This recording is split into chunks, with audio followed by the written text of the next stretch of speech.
Olá, estudantes. Aqui é o professor Oséias.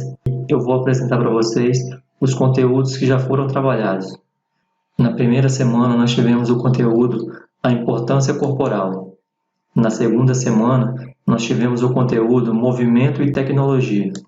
Na terceira semana, nós tivemos Esporte e Diferenças Culturais. Na quarta semana, nós tivemos Esportes de Aventura e Conceito de Deficiência. Nessa semana, nós teremos uma aula de revisão sobre todos esses conteúdos que foram abordados até o presente momento. Bom, pessoal, esse é o slide que apresenta a aula da primeira semana, onde o conteúdo foi a importância corporal e foi apresentado para vocês dentro do Google Sala de Aula um vídeo e uma atividade de fixação. Nós vamos abranger sobre os dois para vocês poderem ter conhecimento daquilo que é mais importante sobre esse conteúdo. Vamos iniciar então? Essa aula é para atender a todos os primeiros anos. Vamos ver se eles estão aqui? Primeiro 1, está aí? Primeiro 2. Primeiro 3. Primeiro 4. Primeiro N1. Primeiro N2. Ok? Todos os primeiros anos apostos. Então vamos iniciar o que é importante sobre esse conteúdo. Vamos lá? E aqui, já diretamente dentro do Google Sala de Aula, nós temos a atividade que foi proposta e também o vídeo que foi postado como referência. No vídeo é possível aprender sobre a importância do movimento como meio de comunicação e expressão humana. Aqui é apresentada a atividade de fixação, onde na primeira questão, foi colocado sobre o seguinte: considerando que a educação física, enquanto disciplina escolar, deve tratar a cultura corporal em sentido amplo, assinale a alternativa incorreta. Então, a alternativa incorreta é a alternativa que trata sobre o seguinte: a educação física possui um rol de conteúdos restrito, o que justifica que as aulas sejam baseadas exclusivamente na execução de gestos técnicos esportivos das modalidades trabalhadas no ensino fundamental. Então essa é a questão incorreta, porque a educação física, primeiro, ela não é restrita apenas a alguns conteúdos e principalmente ela não é exclusiva na execução de gestos técnicos esportivos, o que torna essa questão então incorreta. Na questão número 2 nós temos: a educação física distingue a cultura corporal em 5 categorias. Marque a opção correta, que apresentam as 5 categorias estudadas sobre as atividades corporais. Então, a educação física tem como propósito e objetivo de trabalhar o seguinte: os esportes, jogos, ginástica, lutas e dança. Essa é a resposta correta. Quem marcou essa questão, parabéns. Então, assim, a gente encerra as 2 questões apresentadas sobre esse conteúdo. Nosso segundo conteúdo vai ser Movimento e Tecnologia. O que é tecnologia? É um produto da ciência e da engenharia. Envolve um conjunto de instrumentos, métodos e técnicas. Visam a resolução de problemas. E é uma aplicação prática do conhecimento científico para a vida humana. Foi apresentado no Google Sala de Aula uma pergunta como atividade de fixação. A pergunta foi: escreva um ponto positivo e um ponto negativo da tecnologia presente na vida humana. Vamos dar um exemplo bem prático relacionado à nossa própria cidade. Irmãos inventam um processador primário de café. O objetivo é diminuir os custos e a mão de obra nas lavouras. A falta de mão de obra fez 2 irmãos, produtores rurais lá de Jaguaré, criarem uma máquina para ajudar na hora da colheita do café. Com o equipamento, o catador ganha tempo, a colheita é feita mais rápido e o produtor, lógico, gasta menos. Quer ver só? Foi batizada de processador primário de café. Ficou pronta em apenas 2 meses e já está em plena atividade nas lavouras dos irmãos Malini, em Jaguaré. Ela veio para substituir um trabalho manual que tomava boa parte do tempo dos catadores de café. Esse aqui é o processo comum nas lavouras de café. Depois que os grãos são colhidos, eles precisam ser limpos. Os trabalhadores passam em média aqui meia hora retirando as folhas e galhos do meio dos grãos para mandar para o secador. Só que é essa etapa que esta máquina aqui agora vai eliminar. É só despejar o café aqui dentro e ela faz todo o resto. Isso em apenas 2 minutos. No final do dia, o trabalho na máquina representa 30% a menos de tempo na colheita. Os catadores apenas colhem os grãos e deixam nas lonas. A máquina passa pelo meio da lavoura, recolhendo e fazendo a limpeza. Não tem aquele tempo também que a gente perdia para estar limpando lona e, né? E você não arrasta uma lona pesada. Assim que a lona pegou um peso adequado, né? A gente vai, coloca num lugar, em outra lona, na baldeia e continua com a outra. Leve. Isso te dá tempo para catar mais café? Dá tempo, né? Tem mais vantagem.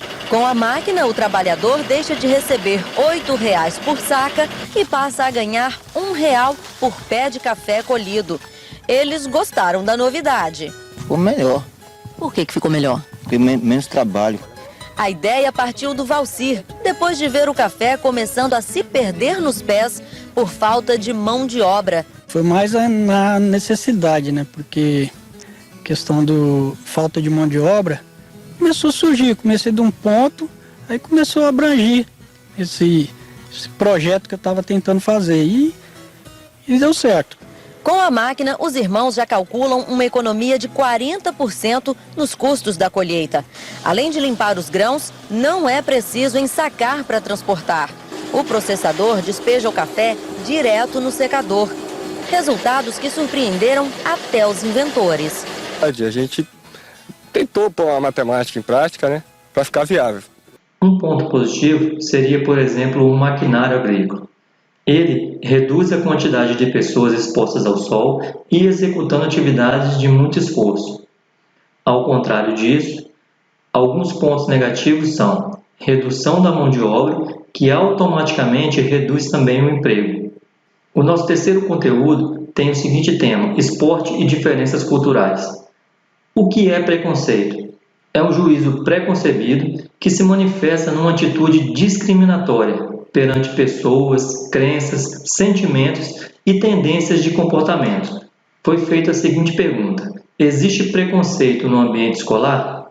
Queríamos que a resposta de todos fosse não, mas nem sempre é assim que acontece. Em alguns momentos, para algumas pessoas, essa resposta vai ser sim, e nós temos diversas formas de atitudes discriminatórias, como, por exemplo, o bullying.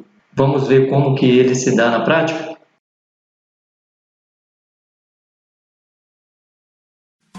Alunos, pais e professores devem estar mais atentos para evitar o bullying no ambiente escolar.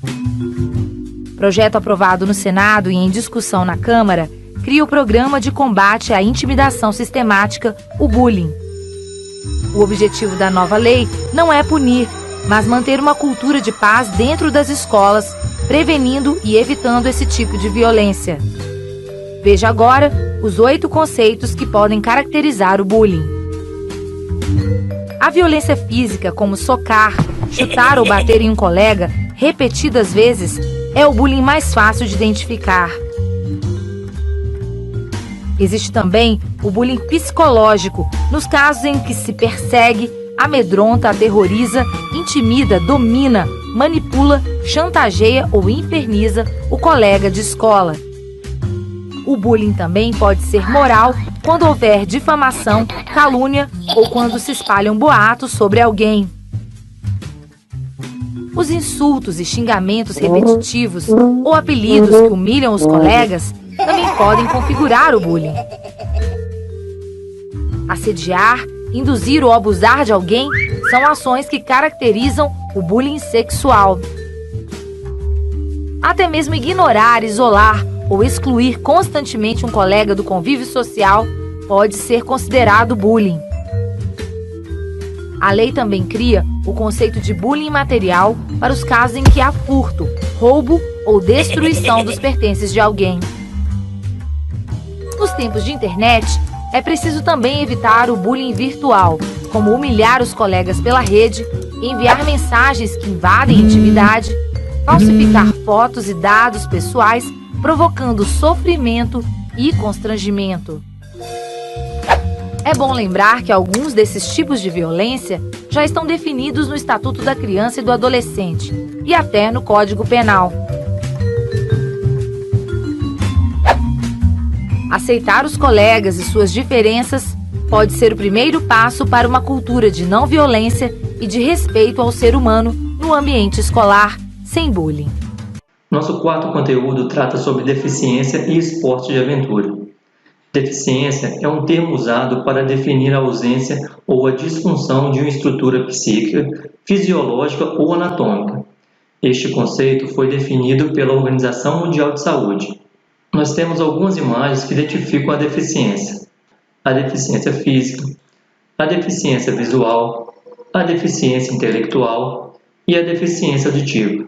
Essas são as imagens que identificam cada deficiência. Foi feita a seguinte pergunta: qual das imagens abaixo é a simbologia geral para a identificação de deficiente? Quem marcou essa opção acertou. Essa é a imagem que identifica o deficiente. Outro ponto abordado foi sobre as variáveis que influenciam o desempenho esportivo, que são individualidade, adaptação, intensidade e volume e continuidade. Foi feita a seguinte pergunta: a individualidade é uma das variáveis influenciadoras do desempenho esportivo? Explique por quê. Ela é analisada por meio de dois aspectos. Primeiro, o genótipo, que é tudo aquilo que a gente traz na nossa carga genética, como a cor da nossa pele, a cor dos nossos olhos, a cor do nosso cabelo. E o fenótipo, que é tudo aquilo que o meio ambiente vai influenciar para aquilo que nós somos atualmente. Esporte de aventura. O termo é usado para designar os esportes praticados com maior grau de risco físico, dado as condições de altura, velocidade, entre outras variantes. Foi feita a seguinte pergunta: compreendendo o conceito do que seria esporte de aventura, escreva o nome de um esporte de aventura que você pratica ou gostaria de praticar. Vamos apresentar um vídeo agora sobre os esportes de aventura.